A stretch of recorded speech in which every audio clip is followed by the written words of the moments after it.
તારીખ 15 ઓક્ટોબર 1995 હતી। આકાશના રાજા તરીકે ઓળખાતું double decker luxury plane Pan Am flight 6 તેના 70 મુસાફરો અને 7 ક્રૂ સભ્યો સાથે હવાઈથી સાન ફ્રાન્સિસ્કો માટે ઉડાન ભરી હતી। લોકો પોતાની સીટ પર આરામથી બેઠા હતા, કેટલાક પુસ્તકો વાંચી રહ્યા હતા, કેટલાક બારીમાંથી પેસિફિક મહાસાગરની વાદળી ચાદર જોઈ રહ્યા હતા, જ્યારે કેટલાક પોતાના આવતીકાલના સપના જોઈ રહ્યા હતા। પરંતુ અચાનક પ્લેનના શાંત વાતાવરણમાં એક ચીસ ગુંજવા લાગી। એક બે નહીં, પરંતુ 4 માસ્ક પહેરેલા માણસો પોતાની સીટ પરથી ઊભા થયા। તેમના હાથમાં હથિયારો હતા। તેઓએ પ્લેનને હાઇજેક કરી લીધું હતું। મુસાફરોના શ્વાસ અદ્ધર થઈ ગયા હતા। બાળકોના બૂમો અને વડીલોના ગભરાટથી આખું પ્લેન ગુંજી ઉઠ્યું। આ સમાચાર એટીસી સુધી પહોંચતા જ જમીન પર ખળભળાટ મચી ગયો। બચાવ મિશનની તૈયારીઓ શરૂ થઈ ગઈ, પરંતુ કોઈ કંઈ સમજે તે પહેલાં, બરાબર 5 મિનિટ પછી, પેન એમ ફ્લાઇટ 6 રડાર પરથી કાયમ માટે ગાયબ થઈ ગઈ। આ પાછળનું કારણ એ હતું કે હાઇજેકરોએ વિમાનની લોકેશન સિસ્ટમ બંધ કરી દીધી હતી, પરંતુ ખરો ખતરો કંઈક બીજો જ હતો, એક એવો ખતરો જેને માનવીઓ નિયંત્રિત કરી શકતા નથી। વિમાન સીધું પ્રશાંત મહાસાગરના સૌથી મોટા અને સૌથી ખતરનાક તોફાન, ટાઇફૂનના મુખમાં આવી ગયું હતું। વિમાન હવામાં ઉડી રહ્યું હતું। ભયંકર પવનો પ્લેનને રમકડાની જેમ ઉછાળી રહ્યા હતા। પાયલોટ પોતાની બધી શક્તિથી પ્લેનને બચાવવાનો પ્રયાસ કરી રહ્યો હતો, પરંતુ આગામી 2 કલાક સુધી પ્લેનનું નિયંત્રણ કુદરતના હાથમાં હતું।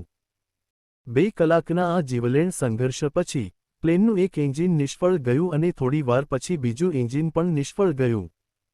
પ્લેન આગના ગોળાની જેમ સીધું સમુદ્ર તરફ પડવા લાગ્યું। પ્લેન સમુદ્રની સપાટી પર અથડાવાનું હતું ત્યારે કેટલાક લોકોએ હિંમત બતાવી અને હાઇજેકર્સને મારી નાખ્યા અને તૂટેલા દરવાજામાંથી ઠંડા અને અજાણ્યા સમુદ્રમાં કૂદી પડ્યા। ભયંકર વિસ્ફોટ સાથે પ્લેન પાણીમાં ડૂબી ગયું, પરંતુ 60 લોકો કોઈક રીતે બચી ગયા। તેમની આસપાસ માઇલો સુધી ફક્ત પેસિફિક મહાસાગરના ભયાનક મોજા હતા। સદનસીબે, પ્લેન જ્યાં ક્રેશ થયું હતું તેનાથી માત્ર 100 ફૂટ દૂર હતું। 100 મીટરના અંતરે, સમુદ્રમાંથી એક ખડક બહાર નીકળી રહ્યો હતો। બધાએ પોતાની પાસે જેટલી તાકાત હતી તેનાથી તે ખડક પર આશરો લીધો। ભીના, ધ્રુજતા અને ડરતા તે 60 લોકો, તે નાના ખડક પર એકબીજાને વળગી રહ્યા હતા। તેમની પાસે ન તો ફોન હતો, ન તો સિગ્નલ કે ન તો કોઈ આશા। વિમાનનો કાટમાળ પણ ઊંડા પાણીમાં ડૂબી ગયો હતો। પછી એક મુસાફરને યાદ આવ્યું કે તેની બેગમાં એક ટેલિસ્કોપ હતું જે કોઈક રીતે તેની સાથે બચી ગયું હતું। તેણે ધ્રુજતા હાથે ટેલિસ્કોપ ઉપાડ્યો અને આસપાસ જોવા લાગ્યો। અને પછી તેને આશાનું કિરણ દેખાયું। લગભગ અડધા કિલોમીટર દૂર ધુમ્મસમાં લપેટાયેલો એક નાનો ટાપુ। તેણે બૂમ પાડી, ટાપુ, એક ટાપુ છે। જે લોકો તરવાનું જાણતા હતા તેઓએ એક ક્ષણ પણ બગાડી નહીં। તેઓ ફરીથી મૃત્યુના આ સમુદ્રમાં કૂદી પડ્યા। નીચે ખતરનાક શાર્ક અને ઉપર ઊંચા મોજા હતા। પરંતુ જીવવાની ઈચ્છા આ બધા કરતાં વધુ હતી। કલાકોની મહેનત પછી, ફક્ત 15 થી 20 લોકો જ તે ટાપુના રેતાળ કિનારા સુધી પહોંચી શક્યા। ટાપુ પર પહોંચેલા લોકો, અત્યંત થાકેલા છતાં જીવંત, એક ક્ષણ માટે પણ આરામ ન કર્યો। તેઓ જાણતા હતા કે ખડક પર ફસાયેલા બાકીના લોકોને અહીં લાવવા પડશે। નહીં તો તેઓ મોજાઓ અથવા ભૂખ અને તરસથી મરી જશે। તેઓએ ટાપુ પર પડેલા સૂકા લાકડા અને વેલા ભેગા કર્યા અને કોઈક રીતે એક કામચલાઉ તરાપો બનાવ્યો। તે તૂટેલા તરાપોનો ઉપયોગ કરીને, તેઓ ફરીથી ભયંકર સમુદ્રમાં પ્રવેશ્યા। એક પછી એક અનેક ચક્કર લગાવીને, તેઓ ખડક પર ફસાયેલા દરેક વ્યક્તિને ટાપુ પર લાવ્યા। જ્યારે બધા 60 લોકો તે અજાણી ભૂમિ પર ભેગા થયા, ત્યારે તેમને તેમની વાસ્તવિક સ્થિતિનો ખ્યાલ આવ્યો। આ સ્વર્ગ નહોતું। તે એક નિર્જન અને ઉજ્જડ ટાપુ હતો।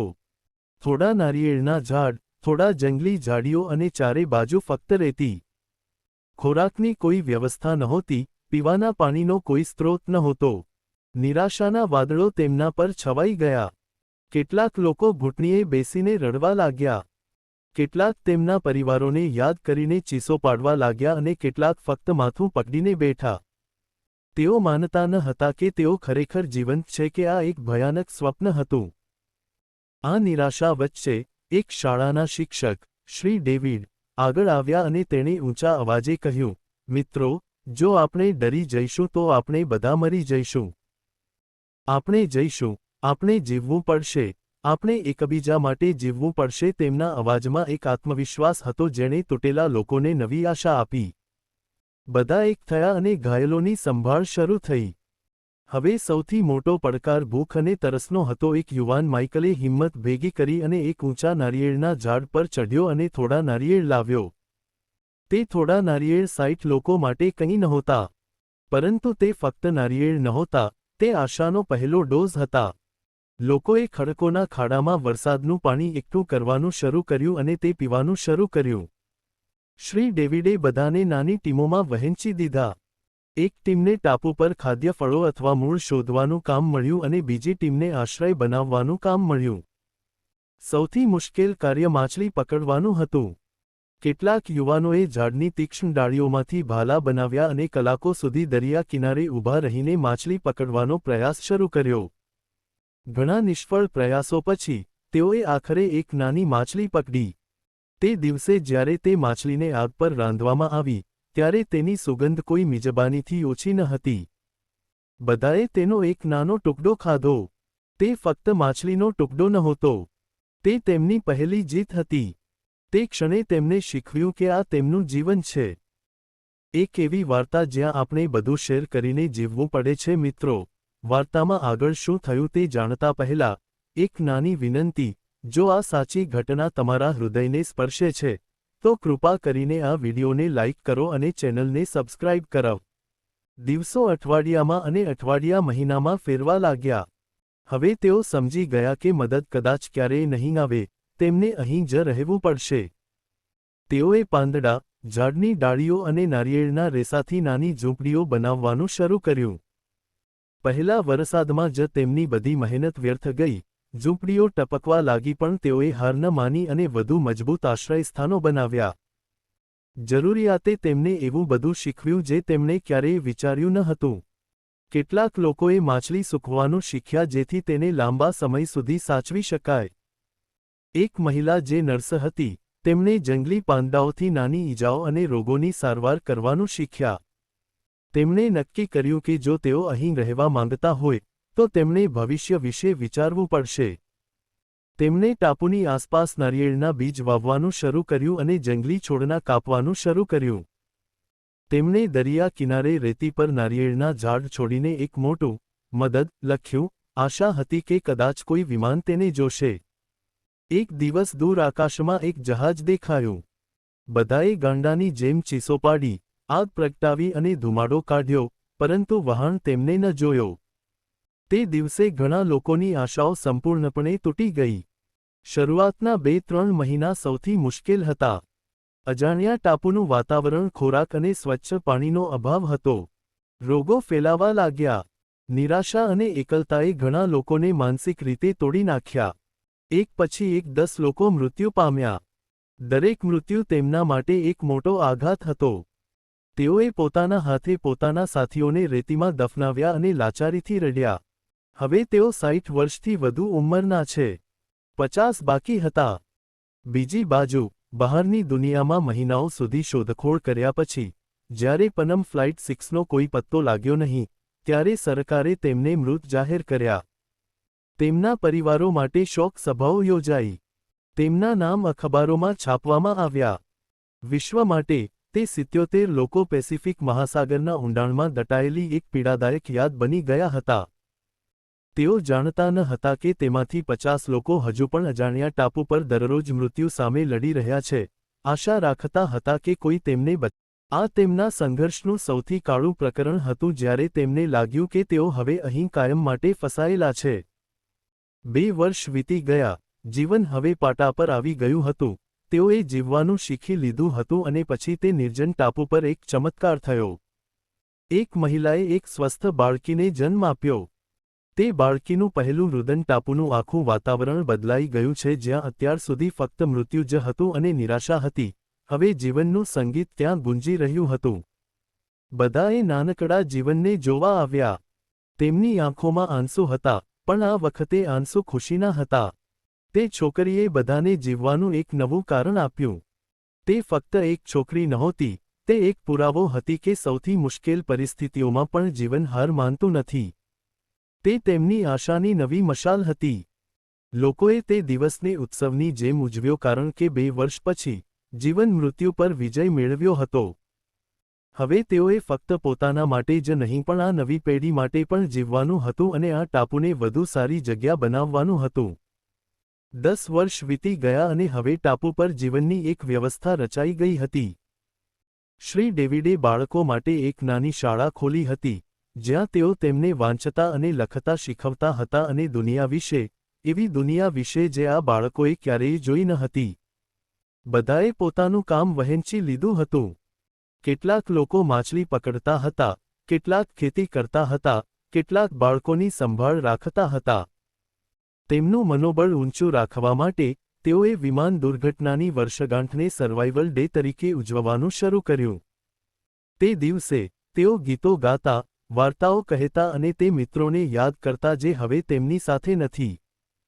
આ 10 વર્ષમાં ટાપુ પર 5 વધુ બાળકોનો જન્મ થયો, પરંતુ આ સમય દરમિયાન બીમારીઓ અને અકસ્માતોને કારણે 7 વધુ પુખ્ત વયના લોકોએ જીવ ગુમાવ્યા. હવે ટાપુની કુલ વસ્તી બાળકો સહિત 48 થઈ ગઈ. એક દિવસ ફરીથી એવું જ બન્યું. આકાશમાં વિમાનનો અવાજ સંભળાયો. બધા દોડ્યા અને ફરીથી બૂમો પાડી પણ પરિણામે જ આવ્યું. વિમાન તેમને જોયા વિના પસાર થઈ ગયું. વારંવારની નિરાશાઓ હવે તેમને તોડવાનું બંધ કરી દીધી હતી. કદાચ તેઓએ આને પોતાનું ભાગ્ય માન્યું હશે. 13 પૂરા વર્ષ વીતી ગયા હતા. ટાપુ પર જન્મેલા બાળકો હવે કિશોરાવસ્થામાં આવી ગયા હતા. આ તેમના માટે દુનિયા હતી. આ તેમનું ઘર હતું. પુખ્ત વયના લોકો હવે વૃદ્ધ થઈ ગયા હતા. તેમના ચહેરા પર સંઘર્ષની રેખાઓ સ્પષ્ટ દેખાઈ રહી હતી. પછી એક સવારે એક અવાજ સંભળાયો જે તેમણે 13 વર્ષમાં સાંભળ્યો ન હતો, એક મોટા વાહનના હોર્નનો અવાજ. પહેલાં તો તેઓ માનતા ન હતા. તેઓ માનતા હતા કે આ પણ તેમનો ભ્રમ છે. પણ જ્યારે ફરી અવાજ આવ્યો, ત્યારે બધા ગાંડાની જેમ દરિયા તરફ દોડવા લાગ્યા. તેઓએ પોતાની બધી શક્તિથી આગ પ્રગટાવી, બૂમો પાડી અને હાથ હલાવ્યા. તેમની આંખોમાં આશાની છેલ્લી ચિનગારી હતી અને આ વખતે એક ચમત્કાર થયો. વહાણે તેમને જોયા હતા. વહાણ તેમનાથી થોડે દૂર અટકી ગયું અને લંગર લગાવ્યું. તે ક્ષણને શબ્દોમાં વર્ણવી શકાય નહીં. 48 લોકો એકબીજાને પકડીને રડતા, હસતા અને બૂમો પાડી રહ્યા હતા. જ્યારે બચાવ ટીમ બોટ દ્વારા ટાપુ પર પહોંચી, ત્યારે તેમની આંખોમાં પણ આંસુ હતા. તેઓ તે લોકોને જોઈ રહ્યા હતા જેમને દુનિયાએ મૃત માન્યા હતા. જ્યારે તે 48 લોકો શહેરમાં પાછા ફર્યા, ત્યારે દુનિયા આશ્ચર્યચકિત થઈ ગઈ.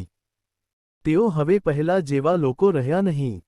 શહેરની ચમકતી ગાડીઓ, ઇમારતો, બધું જ તેમને વિચિત્ર લાગતું હતું.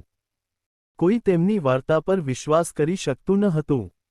જ્યાં સુધી એક બચી ગયેલા વ્યક્તિની ડાયરી પ્રકાશમાં ન આવી, ત્યાં સુધી તે ડાયરીમાં 13 વર્ષનો દરેક દિવસ, દરેક સંઘર્ષ, દરેક મૃત્યુ અને દરેક જન્મ લખાયેલો હતો. જ્યારે મીડિયાએ તે ડાયરીના પાના દુનિયા સામે મૂક્યા, ત્યારે બધા રડ્યા. તે માનવ હિંમત અને જીવવાના દૃઢ નિશ્ચયની એક અવિશ્વસનીય વાર્તા હતી. પાછળથી આ સાચી ઘટના પર એક પુસ્તક પણ લખાયું, જેનું નામ હતું the lost survivors of flight 6 years on the island. આ વાર્તા આજે પણ આપણને શીખવે છે કે આશાનું એક નાનું કિરણ પણ ઘોર અંધકારને વિંધી શકે છે અને માનવ હિંમત દરેક મુશ્કેલી કરતાં મોટી છે. મિત્રો, તમને આ 48 બચી ગયેલા લોકોની આ હૃદયદ્રાવક વાર્તા કેવી લાગી? શું તમે કલ્પના કરી શકો છો કે 13 વર્ષ નિર્જન ટાપુ પર વિતાવવાનું કેવું હશે? નીચે ટિપ્પણીઓમાં તમારો અભિપ્રાય શેર કરો.